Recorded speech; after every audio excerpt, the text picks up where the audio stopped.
The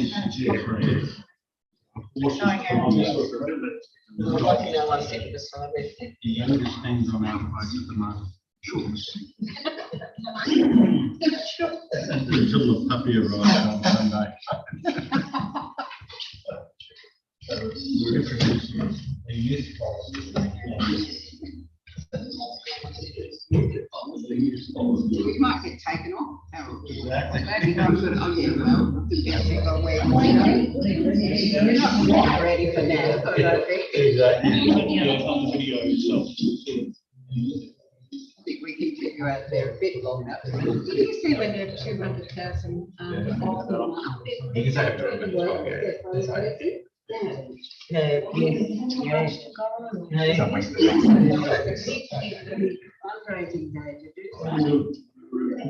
Right, councillors, good morning. I think we're ready to, we've sorted out all our technical issues. Right, good morning, everybody. Welcome to our public forum. Brett Huff is going to be running for thank you. Thank you, Madam Mayor, councillors, ladies and gentlemen. Public forum is an opportunity for members of the community to speak on items before the council. I'd just like to remind members of the public in the council, keep it as factual, personal, and to be aware that we are being comments, issues from your words, and take the opportunity to present to council. The councillors may ask questions. We're not obliged to answer them, but they can raise issues if they want to seek further clarification. You'll be given 5 minutes to speak. There'll be a warning bell after 4, which I'll probably set on my phones. And then the councillors can move if they want to hear a little bit longer. But, that will be the case. I would suggest that we give them the phones first, and that's suitable. And then we'll have the objectives, the final speakers. So I'd like to invite you, is there any preference, gentlemen, as to who speaks first? I'll put the proponents on in here. Yes, I'll get right. If you'd like to come up here and just introduce yourself, and then we'll take.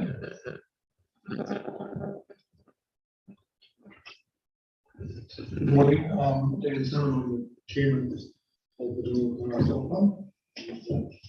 We are proposing in almost through the stage 1 of what we're proposing now, stage 2 solar project to reduce the cost of the RSL, to improve our self-sufficiency for electricity, and to hopefully improve the ability of the club to serve the community. The cost savings will be significant. We think that we've addressed the objections that we were notified from the council. The idea of the reduced cost to the club means all profits of the Northern RSL Club come back into the community through our club grants program. So it's not as if we're saving the money and taking it out of town. And the other thing that I believe is important,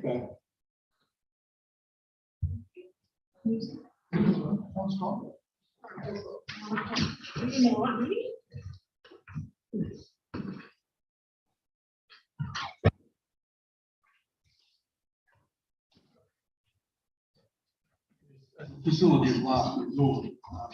In my days as SES controller,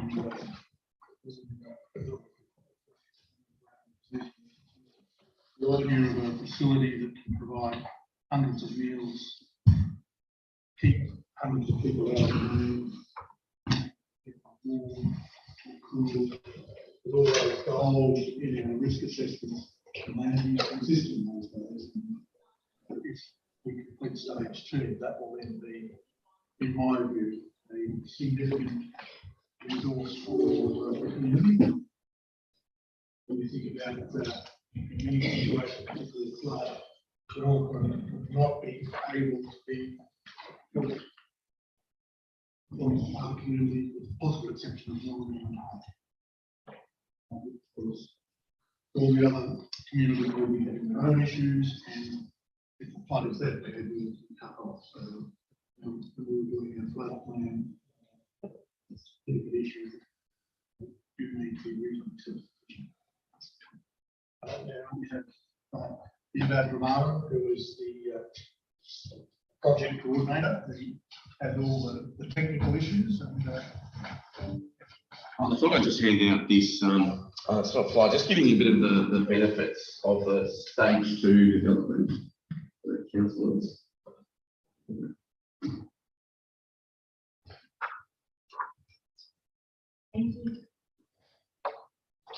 It just sort of gives you a bit of a précis on the benefits of doing this. One thing I did want to sort of emphasise is that the microgrid that is being developed as part of stage 2 enables the club to become a place of last refuge. And that's pretty significant. Our experience has been Minor Bowling Club, we've just finished the project down there. They're going to do the same condition. Houston Bowling Club has that status at the moment. And what this microgrid, so the solar, the battery, and the diesel generator enable is that if the town got flooded, cut off, bushfire, that sort of event, the club stays powered, it's self-powered. It's powered because it's got solar panels on its roof, the panels charge the battery, and we've got a diesel generator for when things go wrong, the battery goes flat. So for days on end, it can power the town. That's pretty significant. Now, that's not a lot, it's a megawatt, it's about 500 kilowatts, but it's enough for the club to stay open and the club becomes a place of last refuge. The other amenity that a shade structure provides then is that you can put people in that car park, which you can't do at the moment. You can't do that. So we could put hundreds of people into there and we can set up that place of last refuge as part of the town's planning. So that's that sort of next step that we can do with this second stage of development. We spend a lot of time with the club, as you can imagine, going through the design of it. We want to make sure that the design that we've provided to the club sort of looks as attractive as possible given the structure we have. We've spent a lot of time with council changing entries, exits, traffic management, and that whole process. And so we're trying to have as much positive impact in the local environment on Whitechester Street, as well as on End Street for this development. So it provides also shade in summer. It doesn't end up boiling hot. If you want to see an example of what we've built, you just go down to Minor Bowling Club, you can see it. You can see what we've done with Blair Street car park there. It's a fundamental change from what was there previously. And the structure that we've built up at Euston, and eventually Euston and Bev, so our teams to look at doing a cover cover. But they're members in the same sort of vein. Environmentally, this car park structure is almost like planting 13,000 trees. Yeah, it's a pretty significant kind of environmental impact. Just the cost of that alone would be, hundreds of thousands of dollars. So that's being saved just by putting up this structure over the next 20 years, because we're taking away the club's need to buy energy from the grid. The club will be powered from 7 in the morning to 10 PM at night, just from the solar generation and the battery working together every day, supplying power to the club. And that takes off pressure on the local grid network and will improve the performance of the grid. We already had long conversations with Central Energy about this, because the club's not drawing 500 kilowatts. So the stability of the local network improves just because the club is now also all of that. The other thing the club will also be able to do is it will be able to support the grid because it has its own generation. So the flickering of lights that can happen, particularly in summertime, the club can actually start providing service to Essential if we do this second stage. And then there's the amenity to the members, parking underneath. The club has also had a very futuristic kind of view to look into what's going to happen. So there's EV charging also suggested out the front. We're putting in some chargers in stage 1, the one we're building at the moment, and there's another set of star chargers to go in as part of the stage 2 development. That will go into the other car park that we're building at the moment. So electric vehicles coming. Thanks for summing up. That's sort of all I have. We've tried to approach it as architecturally as we can. What you see today is not the finished product. What you see today is we are sort of halfway through. So if it looks a bit like a shed at the moment, we apologise, we're still in construction. My cladding turns up in about an hour or so. And it looks like timber, it's a timber cover, so it looks like a forest of trees.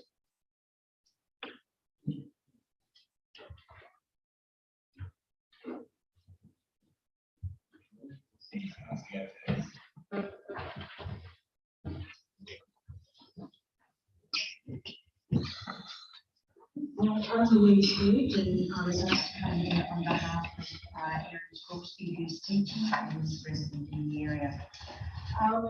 Firstly, I'd like to thank the Council for this opportunity to present and discuss some further outstanding matters. My understanding as a community member that the concept is not in dispute. It's about the location and it's about the aesthetics of the value and how of the project and how that can be improved. We appreciate that the council has amended the entry and exit points, and that is a positive. Two issues of concern remain apart from the location. Issue one is the industrial nature of the development in the residential area. And the fact that phase 2 adjoins those residential areas and the industrial nature of the design is not consistent with residential areas.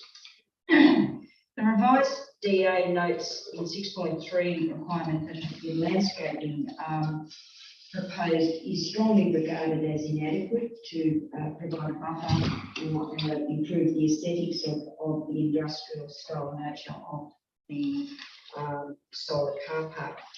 The proposed fence of 1.5 metres, 1,500 metres, is considered inadequate. That is 1 metre. Another 0.5 of a metre is well below the height of the 3.5 metre actual infrastructure. Therefore, we feel that there's substantial opportunity to improve the aesthetics through a proper buffer, proper landscaping, and that if I look at on page 2, I'll show you this image. That is a hedge that I myself have created. It's less than 2 years old, with proper site preparation and species selection. It is possible to provide a substantial buffer on the Poitiers Street and perhaps in other areas that can provide suitable amenity buffer. We appeal to council that in the landscaping proposals and the potential buffer to Poitiers Street and other areas, there is an opportunity to really improve that, and we trust that council will re-investigate what's being proposed by the developers. And that the condition of the landscape plan must ensure that the plantings and the landscaping are long-lasting in nature, and importantly, are high enough to help soften the image of the infrastructure as shown in the front photo, which is 3.5 metres. So in that respect, some of the selection of choice of plans might need to be not just drought tolerant. That is one aspect, but I think flexibility and choice is perhaps more important than being drought tolerant in order to get the screening effect that would be most desirable to help soften the image of an industrial style solar landscape. The other issue outstanding is the placement of the generator. We note and are thankful that council has recognised the impact of the generators. However, the objector seeks specific and more detailed information on the location of the generators, because in the revised document back to residents, it describes the generator as being within the walkway area, but it's not clear. It's still on the Poitiers Street side of the walkway, and it's not clear what is housing the amenities around the location of the generator? What is the quality of the building? What is the quality of the soundproofing, etc.?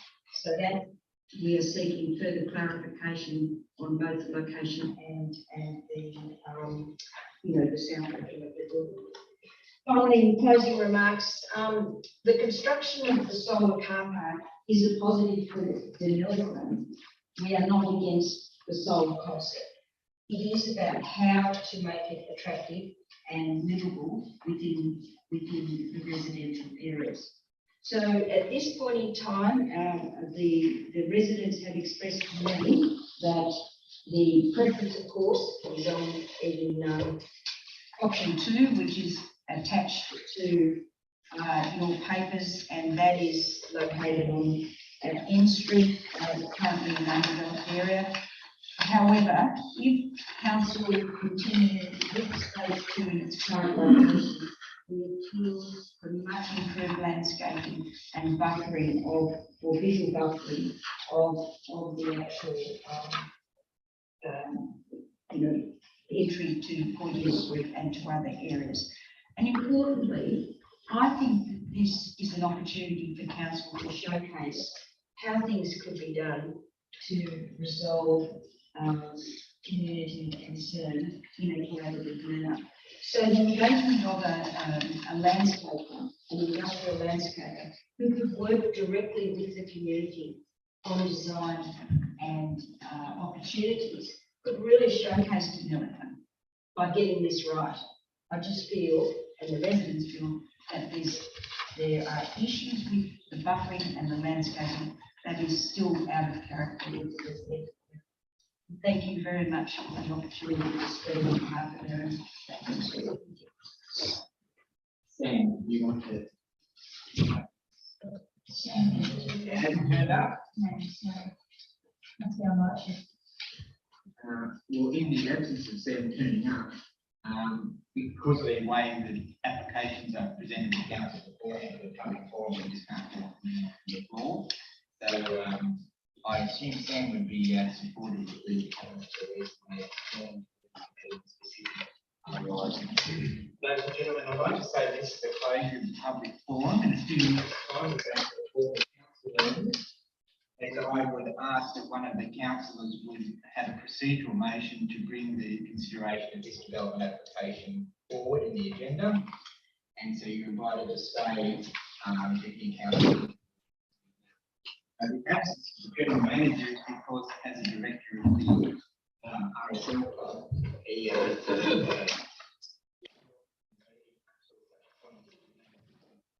council. And so at this stage, I will throw it to Madam Mayor at her leisure to open the meeting in a few minutes' time. So, ladies and gentlemen, this goes before you stand together. And one of the credit councillors has already formulated and within the procedural motion to bring item 11 on the meetings for answering that.